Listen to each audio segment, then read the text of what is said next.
Hola, ¿cómo están, queridos estudiantes de Estado y Políticas Públicas? Yo soy Juan Pablo Jovovich,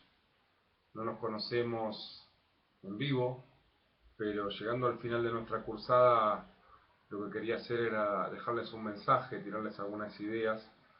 porque estuvimos trabajando casi un cuatrimestre, nos faltan 2 semanas para concluir nuestro curso, y me parecía interesante comunicarme de esta manera con ustedes, que la tecnología lo permite, mandándoles un videito corto donde puntualizar algunas cosas a modo de cierre de nuestra materia. Ustedes saben que una de las principales estrategias de trabajo nuestras fue estudiar el Estado en su recorrido histórico. Nos parecía importante ese punto de la historia del Estado argentino, de su consolidación allá por 1880, tal como lo conocemos hoy, y esa etapa donde se origina, nos parece importante que ustedes conozcan qué pasaba, podamos discutirlo, podamos ver qué pasaba con lo económico, con ese modelo agroexportador. Y nos pareció interesante la participación de ustedes, sobre todo en la guía del primer centenario, ¿no? Pensando cómo ese primer centenario transcurrió con un estado de sitio, y al mismo tiempo el discurso dominante decía que Argentina estaba inserta en el mundo, que Argentina era un país, una potencia. Feynman lo resumía con la idea de que en ese momento Argentina era el granero del mundo, pero Inglaterra era el taller del mundo. Y ahí viene el debate, ¿no? Que lo habrán visto en la teoría de la dependencia, en la otra materia, esto de países centrales que tienen fábricas, tienen máquinas que hacen máquinas, y países periféricos, ¿no? Que son los que tienen una economía primarizada, basada en la extracción de materias primas y la venta de esas materias primas sin valor agregado. Creo que ese debate tiene 200 años y hoy lo seguimos planteando en esta idea de que necesitamos un país que no divorcie el campo y la ciudad, sino necesitamos un país que los articule. Necesitamos este modelo agroindustrial que se está discutiendo por estos años de otro modelo económico. Pero es interesante ver que allá por 1880 el país tenía una importante productividad en sus tierras, que le había ganado a los pobladores originarios con la conquista del desierto, con el general Roca, y bueno, y había organizado el Estado para amparar la reproducción de un capitalismo que venía a beneficiar a esos pequeños sectores. Saben que nuestro país transcurrió en ese modelo hasta el año 1930, donde por una cuestión internacional que fue la gran depresión de la economía estadounidense, el quiebre de Wall Street, una depresión del comercio mundial, la Argentina cambia su modelo de acumulación y empieza la etapa de la industrialización sustitutiva de importaciones. Ya no puede traer de otros países eso que traía y lo tiene que empezar a hacer acá. Y esa cuestión espontánea, digo, porque no fue planificada, como otros países que se decidieron industrializarse y planificaron hacerlo de manera ordenada y sistemática, transcurrió durante 15 años hasta que llega Perón, y primero como secretario de Trabajo y Previsión Social y luego como presidente de los argentinos en el 45, estalla algo en el pueblo, ¿no? Que emerge ese 17 de octubre, un nuevo actor colectivo que son los trabajadores, que llevan a Perón al gobierno, un gobierno que cambia el modelo de acumulación porque el Estado ya no va a ser el mismo. Ustedes saben que el Estado es una relación social y también saben que esa relación social es la articulación de actores y de sectores, ¿no? En el modelo, el Estado liberal con el modelo agroexportador, se decía que había un Estado gendarme, un Estado oligarca, un Estado terrateniente que vigilaba los privilegios de las clases altas, en detrimento de los inmigrantes que llegaban al país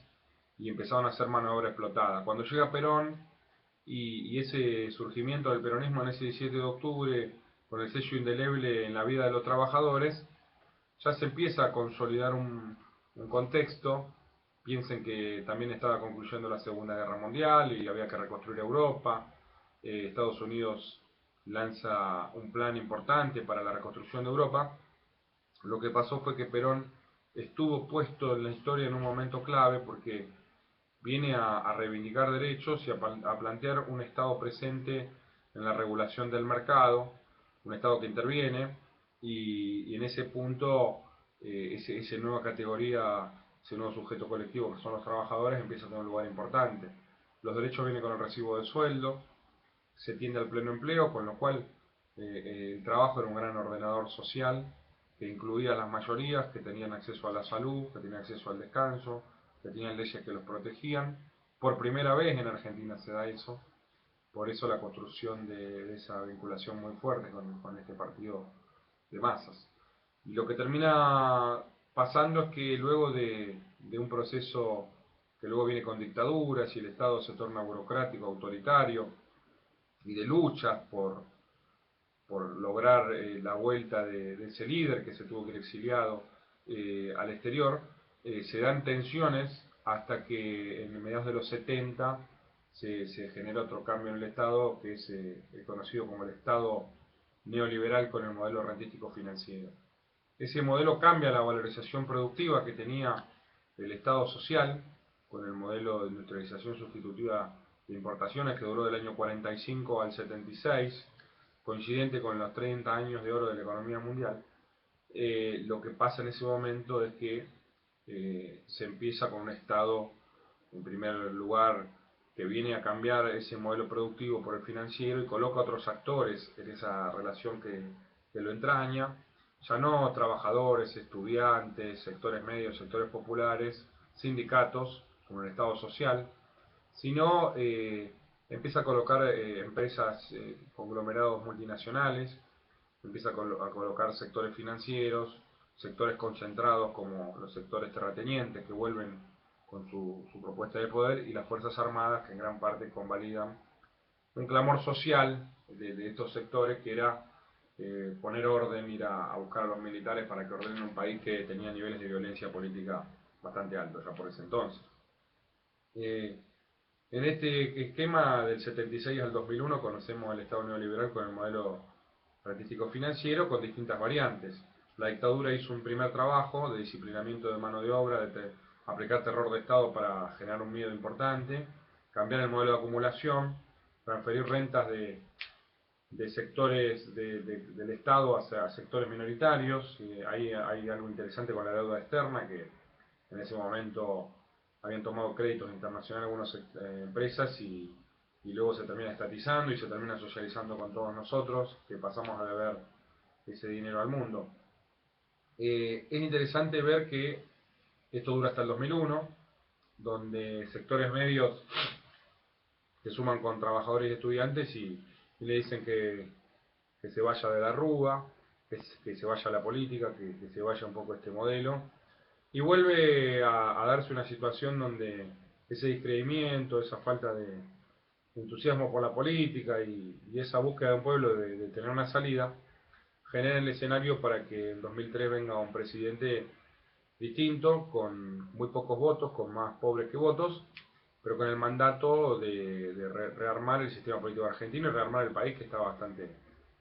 quebrado. 2003 hasta esta parte tenemos la cuarta foto del Estado que estudiamos, que es la del modelo de desarrollo nacional con inclusión social. Es una etapa que nosotros creemos muy, muy actual, muy transitando en este momento, pero nos parece que es una etapa decisiva, porque hay una vuelta a la valorización productiva, el tipo de cambio competitivo genera que el sector exportador vuelva a tener competitividad y dinamismo, y pasa algo que es que se quiebra una ley económica que tuvo casi un siglo de vigencia, que era la del deterioro de los términos de intercambio, ¿no? Hay un economista argentino que fue muy influyente en el pensamiento estructuralista, en la CEPAL, que él dijo que si se deterioraban los términos de intercambio entre los países centrales y los países periféricos, porque los países centrales lo que hacían era nos vendían maquinarias y nosotros les vendíamos materias primas, y siempre el precio de las maquinarias, como tienen valor agregado, iba a estar por encima de esos bienes, entonces el comercio bilateral se iba a deteriorar para los países como los nuestros. Sin embargo, en la revolución de los commodities, el mundo se articula de otra manera, ya no un mundo bipolar, como gran parte del siglo XX entre el bloque capitalista y el bloque comunista, sino un mundo multipolar, con un capitalismo que empieza a tener desarrollo en distintos lugares del mundo, por bloques, por regiones. Estados Unidos con sus aliados, la Unión Europea se articula por regiones, los países del sudeste asiático también. Ahí hay un bloque muy potente con los BRICS, Brasil, Rusia, India y China. También está la UNASUR, el Mercosur, como un bloque latinoamericano que se empieza a consolidar en esta etapa. Entonces el mundo ya no va a ser un mundo de dos jugadores globales o dos campos en juego, sino va a ser un mundo de distintos polos. Eso hace que se empiece a discutir una agenda de desarrollo distinta, con articulaciones entre esos actores, y el crecimiento de la economía mundial hace que la demanda de alimentos, la demanda de materias primas, sea un signo de esta época.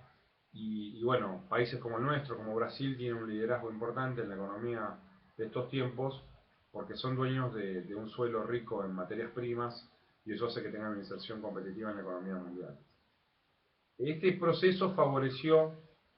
exportaciones y también favoreció que la decisión política del gobierno no sea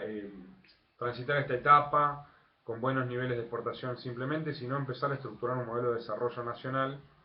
con inclusión social, porque hay un pago de deuda interna muy fuerte, en perspectiva latinoamericana, que a nosotros nos parece que es una estrategia muy válida y muy potente en este esquema que describíamos antes de la multipolaridad del mundo, ¿verdad?